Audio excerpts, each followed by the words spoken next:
We've brought together a group of faculty who have lots of experience in mentoring and advising and teaching and working with graduate students as well as undergraduates. And they've been at UT long enough to have a good sense of how things work here too. So really a team of experts, if you will. So I hope that you all got some very good sessions at the breakout times earlier today. You've heard the importance of choosing an advisor, your research mentor who is going to guide you. Other sessions gave you information about time management, use of campus resources, and career development. So we hope that the insights that you'll gain from this particular session will help you with that very elusive work-life balance dynamic that is so critical to survival in graduate school. You're going to have competing demands on your time for completing your own formal coursework, getting into your literature in a new area perhaps, planning and conducting your own original research, analyzing the information that you're gathering or your data, attending research group meetings. But last and not least, I'm going to emphasize it again, the balance between the professional and the personal demands. There are occasional times where you might actually want to go to a movie or a sports event, and we all know that somebody has to do the market and the laundry and those kinds of things, but you still got to be a graduate student. So how do you balance all of those kinds of things? So our panel today is here to really share their thoughts with you on how to be successful in navigating the graduate school water. Our first speaker is Dr. Anthony Quinn, an associate professor in the Department of Biological Sciences in the College of Natural Sciences and Math. And he's served as the chair of the Biosciences Graduate Affairs Committee and currently serves as the chair of the NSM Curriculum Committee, and has also worked with COGS on our diversity committee, and he is actively involved in several recruitment efforts to increase diversity here at the University of Toledo. He studies autoimmune diseases and has mentored many undergraduate and graduate students since he came here in 2001. And I'm going to ask him to tell you the question that he's going to be discussing, and I'll ask each of our panelists to say what their question was, and then they're going to answer it for you. So without further ado, Dr. Quinn. Yes.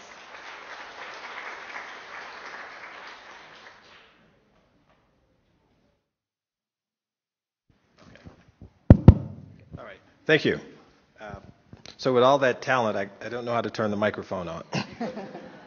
Okay. So first of all, I'd like to say welcome to the University of Toledo and to the beginning of your journey to pursue a graduate degree in whatever discipline that you've chosen.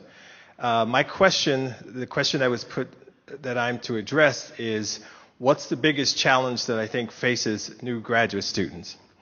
And I think clearly the answer is time management. As Dr. Komanecki mentioned just a few moments ago, making critical choices about where to spend time. And so I think time management becomes the biggest challenge because unlike undergraduate school where grades are the ultimate end game, which is to get an A or have a high GPA, as graduate students, your goals will be quite diverse. Some of you will be graduate assistants, some of you will be research assistants, some of you will be teaching assistants. So in addition to your classroom responsibilities, you have these other responsibilities. And then you have the added challenge also that I think distinguishes a little bit between grads and undergrads. I don't want to venture too far into that topic because someone else will address it. But it becomes another aspect of your time management, which is you not only have to do well in class and maintain a certain GPA, but you're also supposed to digest and utilize the information that you're gathering. So that those things, those skill sets, that information that you are covering in class, you actually need that information later. So you have to be able to digest it, particularly for those of you that are TAs, because you're going to have to be able to translate that to the undergraduate students. So you not only have to know it, but you have to understand it as well. The other aspect of time management is, as you said, leisure activities. Sometimes in that first year, that first semester, it's a bit overwhelming. You're learning the program, you're learning the advisors, you're learning the system. You have these very challenging courses, and then you have other commitments. So I think time management becomes a real key to being successful and being a happy graduate student. And so in order to master this time management challenge, I think you have to learn to become You have to learn to efficiently multitask.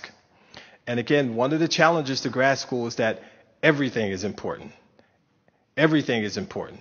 And so it's not just do well in class, but you also have to make sure you show up everywhere. You're professional. And for many of you, your appearance will become important. Those who are lab rats, it may not make such a big difference. But for others, your appearance may be something that becomes really critical. Again, showing up on time, that becomes critical. How you express yourself becomes critical.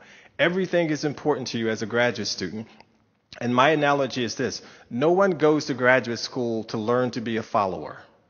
Everyone here is expecting to be a leader somewhere, right? No one came here to just be a cog in a machine somewhere on an assembly line. You all came here, and eventually the expectation is that you're going to be leaders in a company or in some aspect of society. And so that means all aspects of what you do become professionalism. And again, that's showing up on time, being there early, being prepared. And so that means you have to dedicate time to all of these aspects of your life, and that's where multitasking becomes such a critical issue. And I would caution you to say that you have to keep in mind that multitasking, again, as a graduate student, is different because the best laid plans, as they say, of mice and men are about equal. And what you will find, one of the biggest challenges I find for graduate students is when you have a committee meeting, you suddenly discover that you have these 4 people that you need to show up at the same time in the same place, and none of their schedules will coordinate well for you. Joe's going to be out of town, Dr. So-and-so can't meet on Tuesdays, he can only meet on Wednesdays, and Dr. Smith can only meet on Fridays, but he's going to be in Japan for the next 3 months. And so even when you are coordinating your schedule, you have to weave in the schedules and demands of others also. And I'll wrap up by saying this is an important step. And I think it teaches professionalism. I was speaking to someone just before this meeting who was a grad student that I met at UCLA. And by the time he finished his graduate studies, and he had a special mentor who was a very aggressive guy, he told me when he got his first job, they told him they wanted to pursue this big project and pursue grant money from the National Institutes of Health. And his boss came to him and said, I want to pursue this money. It's $500,000. The problem is we only have 2 weeks. And he said his first thought was, wow, we got a lot of time, don't we? And his boss was thinking, gee, only 2 weeks. But that's because as his experience as a grad student, he had so many things to do, so much multitasking that took place on a regular basis. He thought, 2 weeks, yeah, I can get that done. That's not a problem at all. Okay? And so the challenges that you'll find here that you have to adjust to people who are above you, your advisors, faculty, chairs. And again, for those who are working with undergrad students, you have to deal with them. I love to watch the change in the faces of TAs the second semester. The first semester, they tend to relate to the undergrads. They're very forgiving when they're late. They're very forgiving when assignments aren't turned in. But by the second and third semester, they become worse than the professors, because by then you've heard 200 excuses as to why I'm late or why I don't have this and I can't find my notes. You didn't give me a syllabus, this, that, the other. And so that transition changes, but it forces you to get into a situation where you have to direct other people and make sure that they get their job done, right?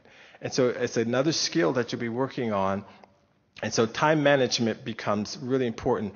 And I don't think there's a single recipe because, as I said, everything is going to become important, but you just have to prioritize it and remember that in the end, you're going to become a better professional if you get all of it done and get it all done efficiently and very professionally. Thank you.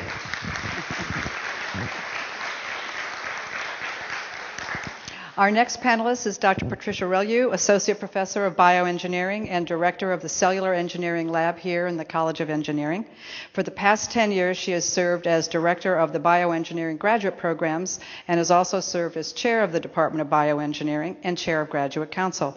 So she'll have a lot of good advice for you. Dr. Relue. Thank you. It is a pleasure to see so many of you here today. The question that I have been asked to comment on is, could you share some insights about the differences between the expectations of graduate students and undergraduates? And when I think back about the differences between undergraduate education from the perspective of a faculty member and also from someone who has gone through this whole process, although a bit of time ago, I think from my perspective, the undergraduate education is a very closed solution problem. Okay, so when you go through an undergraduate program, you have something that's laid out nicely, tends to be laid out in 15-week chunks. You have individual courses that you have goals in, and at the end of the semester, you're done with that. You get your grade and you move on. And so you tend to think about problems that have usually one answer, although different people can solve them in different ways, but usually they're closed solution problems where you get an answer and you're done. You think in that short time scale of, I get this homework assignment done, I get this project done, I get this semester done. And your success is really measured in terms of your grades. How did you perform this semester in all the courses that you have? Ultimately, at the end of your degree program, you have a certain number of hours that are required, so you know how the path is going to be laid out. I have this class I take now, I take this class next semester, I take this class next year. And so everything is very nicely laid out for you, and your end of study gives you your degree. And so my analogy for an undergraduate program is your BA or your BS degree is kind of a well-marked 5K race where there are nice people along the way who point you in the right direction and offer you cups of cold water as you need them, okay? Graduate school is very different than that, okay? And so it's important that you understand that graduate school is a completely different animal, both in purpose and in the mind and skill sets that are required for success in graduate school. Undergrads are, to some extent, you're a follower. Someone tells you what to do, you do that, and you give them the result back.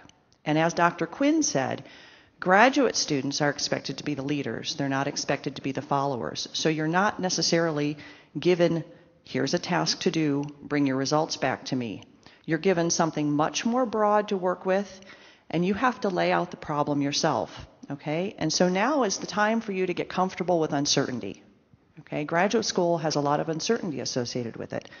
That doesn't mean that you're going to be on a high wire without a safety net, but there are lots of things that are unknowns, and that is just the nature of the beast of graduate school.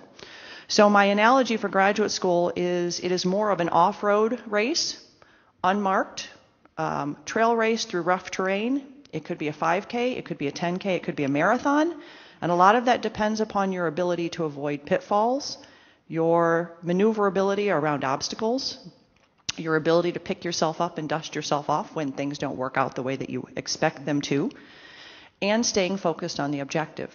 So time management, as Dr. Quinn said, is essential in this process.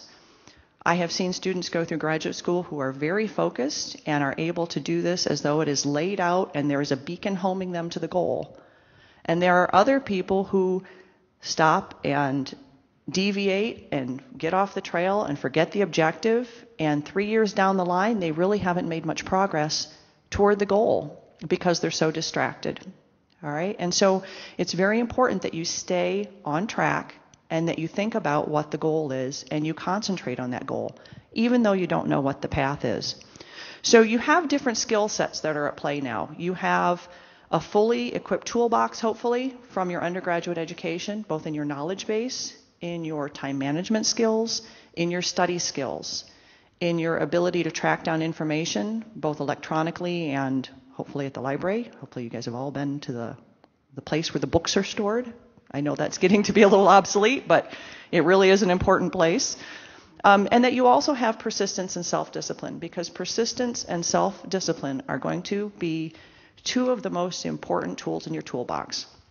A graduate degree is often called a degree of persistence, and you get it by sticking to it long enough to be able to get it completed, okay?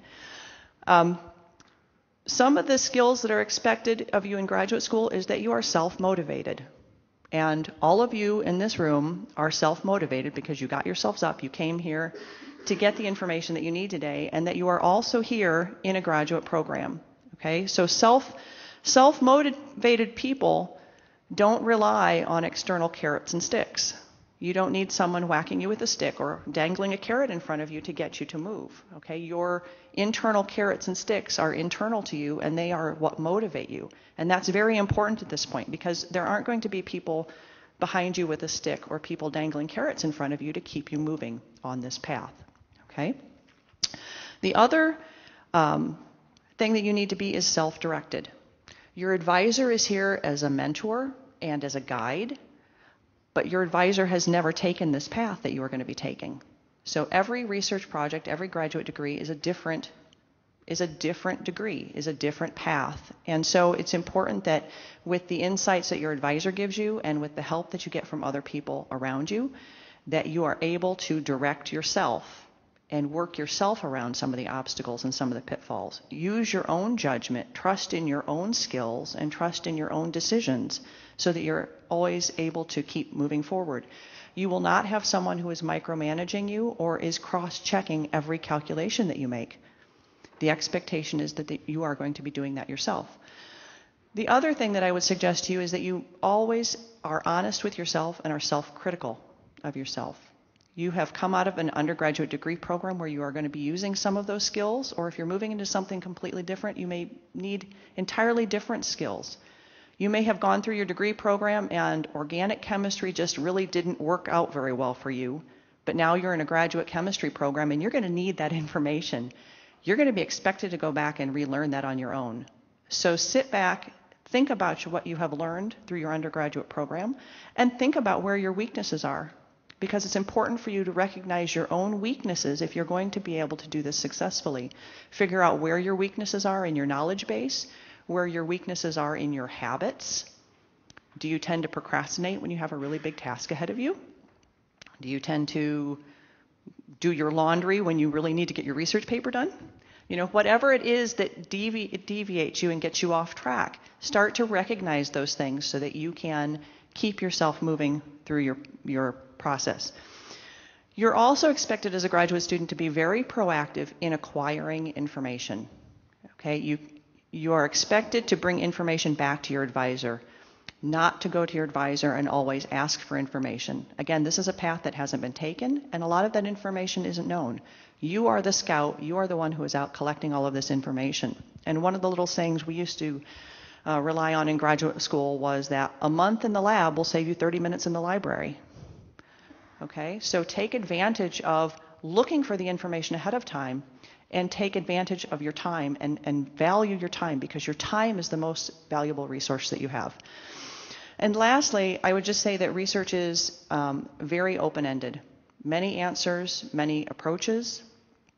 Every student here is going to be running their own race. So you're all in this room, but you're all going to go different places from this point. You may share a trail with someone along the way. You may have things that you do in common, but you are going to deviate and you are going to be on your own. And the only people that you are really going to notice who are running the same path as you are those people who are ahead of you. And you're expected to be the leader. You can't follow someone through your entire graduate program. So there may be times that you are behind someone and you either have to change your path or you have to pass them. Okay? Because you need to be out in the lead. You need to be on this great unexplored journey where you are the one discovering the information. And finally, I would just say the last note is that an undergraduate degree program is completed when you finish all your classes. A graduate degree program is finished when you finish all the work. Okay? Thank you.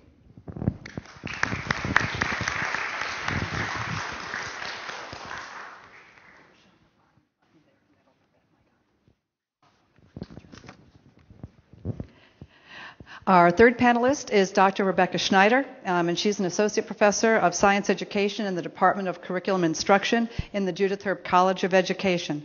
She also is the director of the Secondary Teacher Education Program and the director of the Woodrow Wilson Fellowship Program. She has served on Graduate Council and is currently a member of the Graduate Council Executive Committee, and we're pleased that she had time to be with us here today. Dr. Schneider. Thank you. Welcome.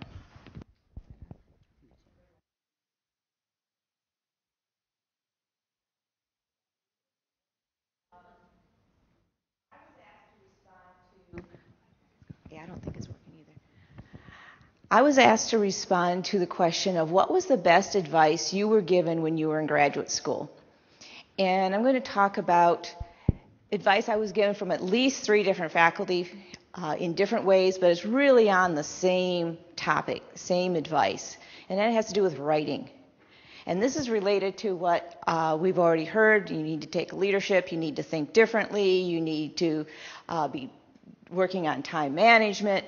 And so this is advice that's going to help you with all of those things. I see it as a key piece of being a graduate student, and that is writing. So the advice goes something like this. One professor was told us that you need to write often, you need to plan to write, you need to put it as part of your schedule. If it works for you to write every morning at 10 o'clock, write every morning at 10 o'clock. It doesn't mean you are writing the things that you are reading. Part of the problem with graduate school is you are given lots and lots of things to read, and they're all completely professionally written and published. You don't see what they looked like when they were on day one. They weren't pretty on day one. Okay? They didn't get there by saying, I think I'm going to publish a paper tomorrow.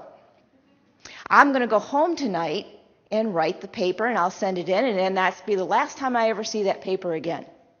And that's kind of what goes on in undergraduate school a lot of times. You have an assignment, you do the assignment, you turn it in. You may not see it again. In grad school, you will almost always see it again. It doesn't go away. It gets comments, it comes back. So this consistently writing, as this advisor said to me, the creative muses are not coming. It's going to be hard work. There's not going to be a magic day where you're in the mood to write. You will most likely not ever be in the mood to write. It's going to be work. But if you do it every day, you'll be able to do that little bit. Related to that is another piece of advice, which was take those small, undone, not well-structured drafts of ideas and show them to your advisor. Maybe you have 3 or 4 different ideas. You're not sure which one makes sense. You're not sure which direction you want to go. And if you don't show it to your advisor, you could be one of the students where in 4 years from now, you're still trying to decide what it is you want to do. And you tried this and you tried that. If you try that early, you write these ideas, you bring them to your advisor can say, this one makes sense in this way, this one makes sense in a different way. Here's what would happen if you followed this path, here's what would happen if you follow that path. Go write some more. Writing is going to be a very consistent thing that you're going to do throughout a graduate program, from small things to big things. The other piece of this writing, in fact, some faculty people will tell you that when you get to a certain part in your program that they won't have you come to have a meeting with them unless you bring something in writing. Even if it's a paragraph, bring something in writing. Some of you, depending on whether you're doing a dissertation or a thesis, as we were talking about, you are finished with your graduate program when you are finished, not when you've completed all the courses, but when the project is completed, the thesis is written, the dissertation is defended. Dissertations don't write themselves overnight. If you are writing consistently, you will be able to look back at your own writing and say, oh, I've been talking about a similar idea for quite a while. This is going to be something that I want to spend time on. So this last piece of advice is about picking a topic to write about. Pick something that is going to be something you do want to write about. You want to think about it. You want to be a leader in this. This is going to be how you're going to show yourself to the world. This isn't a project for a course. I turn it in, I get an A on it, and that's the end of it. This is how you're going to say, here's who I am, this is what I do, and this is what I know. So the more time you spend writing, the more time you will know yourself. Part of it, what we say is, I don't know what I think until I write it down. The writing process will help you with that thinking. It will help you to analyze what you're reading. It'll help you to interpret what you're reading. You're going to find that you can read a lot of things and everybody has a different viewpoint. Which one is going to be yours? And maybe yours doesn't line up with one of them, but it lines up in some other configuration because now you are becoming the person who's the expert in this. You learn that through writing. The last piece of advice that was related to this that I was given is that there's this, if you haven't done a lot of writing, but you've done a lot of reading, and so you read things and it looks like there must be people out there for who writing comes easily. Those people they know how to write and it's easy for them. And the truth is that's not. So what happens between a graduate student writing a thesis or dissertation is you think that it will kill you, and you are sure you will die before this is over. And then you get a job and you become a professor, for example. And the only difference is writing is still hard. We still don't like to do it. It's still something you have to plan on. You have to work on it bit by bit. The only difference is that you know you won't die. Okay? So that's all of that is to say is to write early, write often, write things that you don't share with people. So write things and then just file those away for another day. Write things that you are going to share with your advisor, even though that's a really scary thing to do because you want to impress them badly. And this writing isn't that good, but you need to show it to them.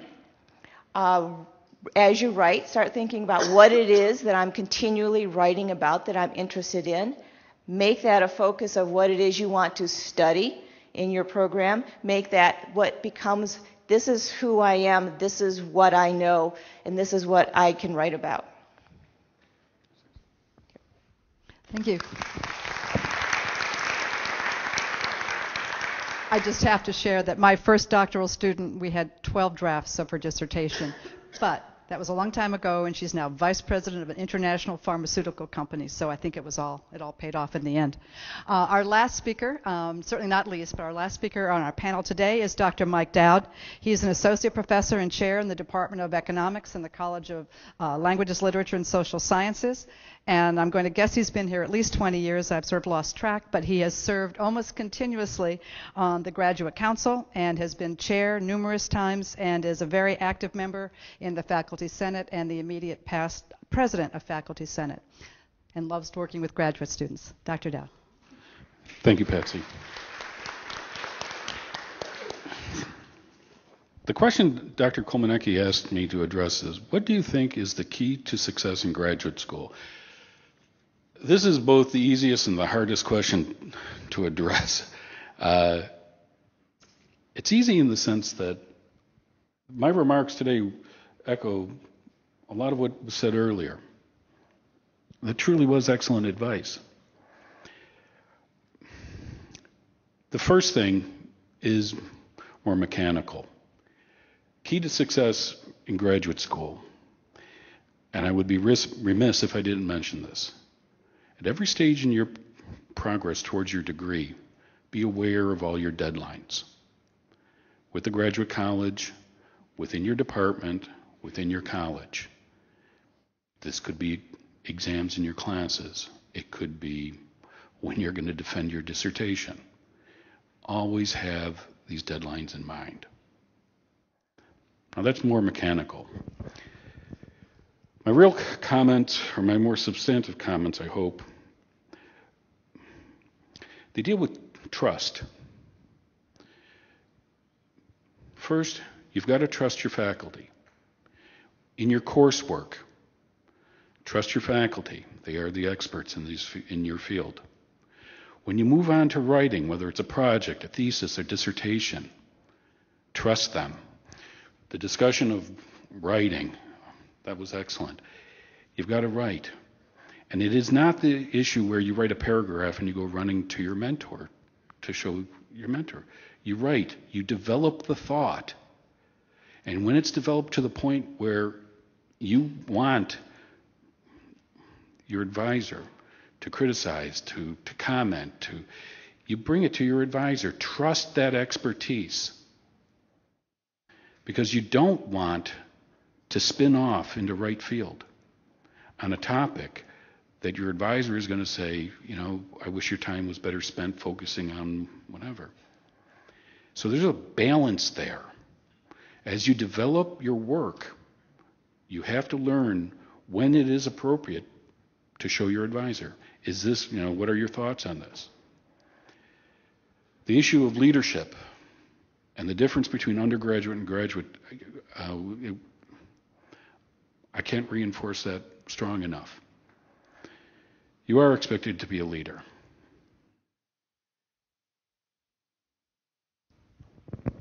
More importantly, this is the other part of trust. Yes, you have to trust your faculty, your advisor, your committee members. You also have to trust in yourself. You're in graduate school here. The expectations for you they're quite different. And I'm just going to say this. You are going to add to the intellectual legacy of this university. No matter what you do after you finish at UT, you are going to own what you do here. Your master's project, a thesis, a dissertation. You are going to expand the knowledge of the world. That's what graduate studies does. And so you also have to trust in yourself. The time you will devote to your studies, to your thesis, your dissertation, there is a reason for this. There is a payoff.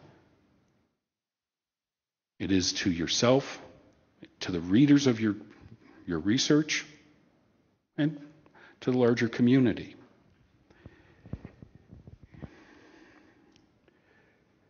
No one at a university grows old. And yes, we do age. I don't mean that, but there's always rebirth. And the 5 of us up here today are seeing it in you. One of the keys to successful graduate studies is recognizing that you are going to contribute to the world. This is part of it. Now, this is not, but in order to do that, you've got to follow the wonderful advice that came from my colleagues here. You're doing important work. This is not the case of handing in a paper, for an economics class, and then, like you said, then it's done. The work continues. And it's that perspective. Because then, and I don't want to get, too maudlin about this, but new graduate students, this is where all the potential is. Well, not all of it. Hopefully some of it comes from the faculty, but recognize that about yourself. Long hours, very hard work. But this is for you. It is for your university and it's for your community. The other comments that I had, I'm not going to bring up because they're too discipline specific, or they apply for one, but they wouldn't apply for the others. Overall, it's a matter of you got to keep perspective. Time management. As Dr. Raylu said, the path you're on, the writing, the rewriting. The key is always perspective. One of the keys is always to keep perspective. Thank you.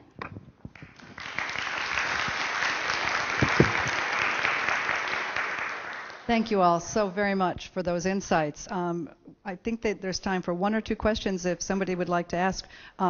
Please, if you'd stand and say your program. And I know it's Stephanie from Social Work because I met her earlier this morning. She took that advantage.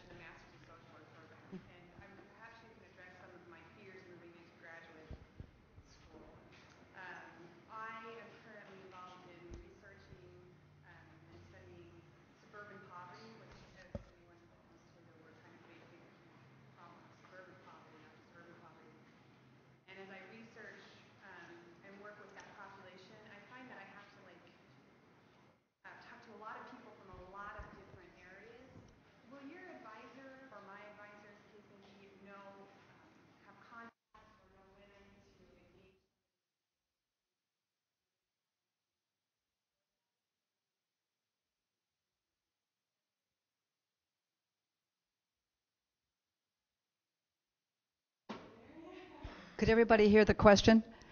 Okay. Basically, she's asking a very important question, and that is, when you go to your advisor, if you have a lot of different sources of information, how do you sort it out? And do you need to use your advisor for that? And I'm not sure who would like to field the question from. I think in a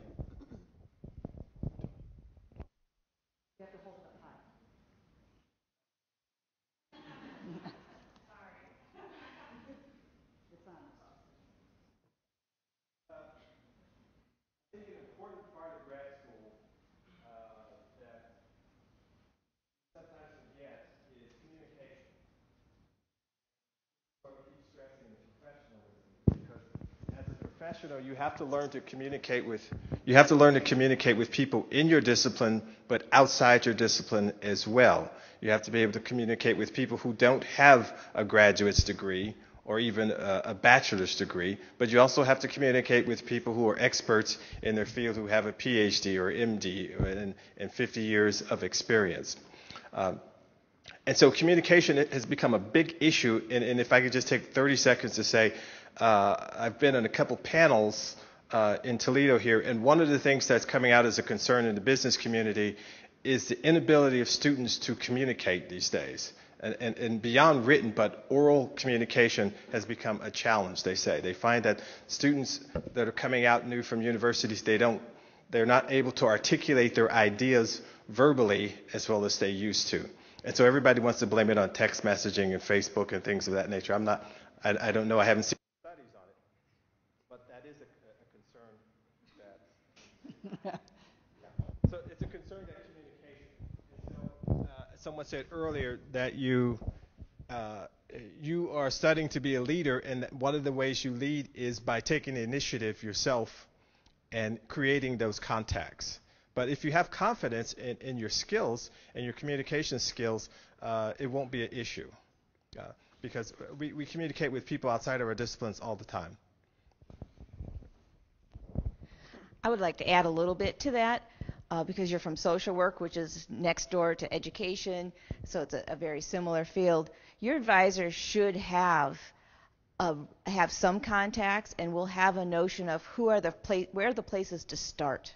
So you're not going out there cold, knocking on doors. Your advisor knows a lot of people, and they will know people across campus who can say, oh, this is what you're interested in, contact Dr. So-and-so and start there. They will know people in the community. I know in education, as an example, we know a lot of people in the school. So we never send a student out and say, well, go find a school that you like, knock on the door, walk in. No, we never do that because we have a partnership with different schools. So your advisor in social work is probably very much the same, where they will have a network of connections to get you started. Which doesn't mean you then don't need to expand on that with your particular interests, but it should be